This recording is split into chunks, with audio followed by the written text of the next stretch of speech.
Hi guys, ఎలా ఉన్నారు అందరూ? నేనైతే ఇంకో వీడియోతో అయితే మేము ముందుకు వచ్చేస్తాను. ముందుగా నా వీడియోస్ ఎవరైతే ఫస్ట్ టైం చూస్తున్నారో please subscribe and support me friends. ఇంకో ఫుడ్ వీడియోతో అయితే మేము ముందుకు వచ్చేసాను.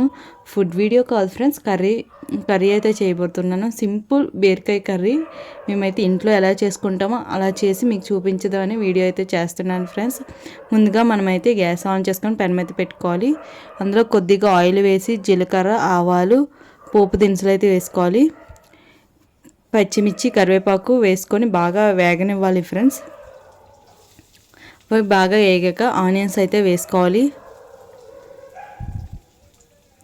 ఆనియన్స్ వేసాక కలుపుకొని ఫాస్ట్గా వేగాలంటే చిటికెడు సాల్ట్ అయితే వేసుకోవాలి ఫ్రెండ్స్.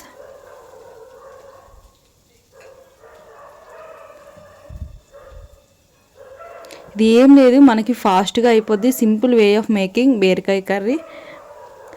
మనం ఏ పనికైనా వెళ్ళాలనేటప్పుడు మనకు టైం ఉండదు కదా, అలాంటప్పుడు ఇలా ఫాస్ట్గా చేసుకోవచ్చు బీరకాయ కర్రీ. అలాగని టేస్ట్ కూడా బాగుంటుంది.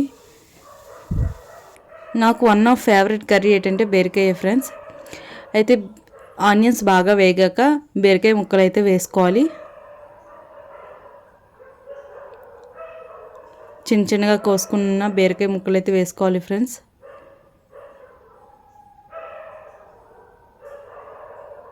వేసుకున్న తర్వాత బాగా కలుపుకోవాలి.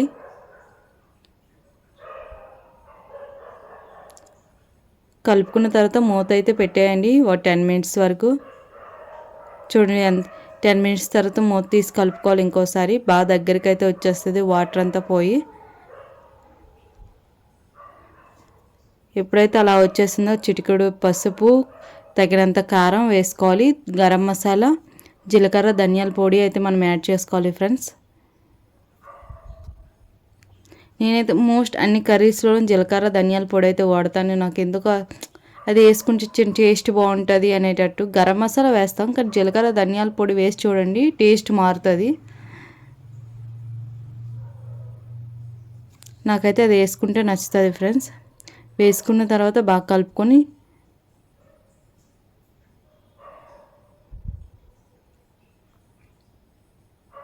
ఒక 5 మినిట్స్ అయితే మూత పెట్టేసి మళ్ళీ అలా ఉంచేయాలి. దీని తర్వాత మనకి ఎంతైతే ఈగుల్లా కావాలో కొద్దిగా వాటర్ అయితే వేసుకోవాలి. వాటర్ అనేది ఇంకిపోయి దగ్గరికి వచ్చాక మనకి బీరకాయ కర్రీ ఈస్ రెడీ.